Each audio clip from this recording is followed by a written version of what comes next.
Well, welcome back to another edition of This Week That Was. Been a big week in racing. We've had a lot of announcements off track.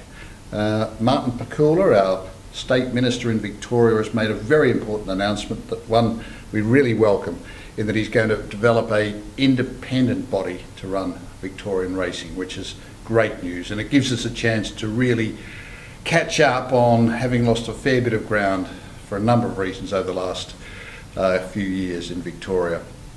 And together with that, we've also made it very plain that we're not too happy with some of these very firm tracks that we're seeing in particularly some of the country tracks around Melbourne. Melbourne tracks aren't too bad. Flemington last Saturday was far better than it was a couple of weeks ago or the previous week, but there's still a lot to be done so that we really look after our horses. I frankly think that this is one of the biggest horse welfare areas that we've got in Victoria, particularly with these hard tracks. We're seeing far too many horses pull up with problems as a result.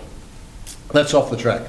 Been a good week on the track, Shane. You know, we've haven't had a lot of luck, really. No, in recent times, no. But we had a winner on Sunday. Thanos won his maiden over a mile. It was a nice, strong effort for a progressive 3-year-old, and he looks to be better suited over 2,000 further. He may sneak him into a Tassie Derby or something along those lines. Yes, he certainly looks promising, and the other horses are running extremely well. Gallic Chieftain continues his good form. He'll probably have one final run this prep in Adelaide early in March, and January. Thanks, man.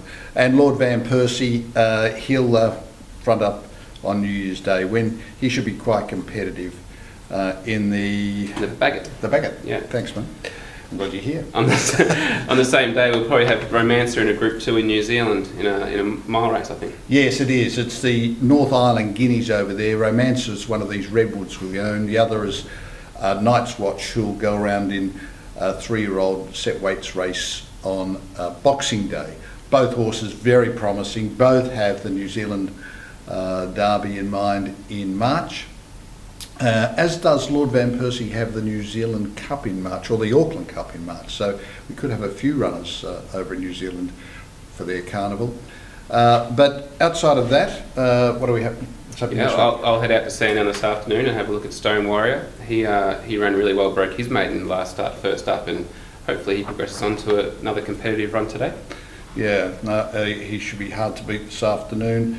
What have we got? We've got Tucano going around. New Year's Eve, yep. Mm-hmm. Plenty going on. And in Europe, the shutters are down. They've pretty much closed off racing now for the next couple of months, other than a few tracks that are open for synthetic racing.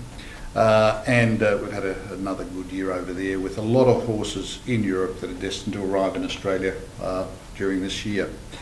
One final word, very exciting, Fandango. Yeah. Arrived safely out of quarantine last Saturday to Archie Alexander, and he looks a promising progressive stayer. He's a really nice stayer. Delighted to have entered a venture with Anglo-Australian Racing in the UK, which is part of Horses First. And this stayer out of a Monson mare really looks a quality type, so Archie's got an exciting time ahead, as do his owners. So closely related to Adelaide, the Cox Plate winner. Yes, true. So if you're interested, give us a call. All the best, have a lovely Christmas, very prosperous New Year, and hope you, Shane, and the rest of our team at OTI will do the same.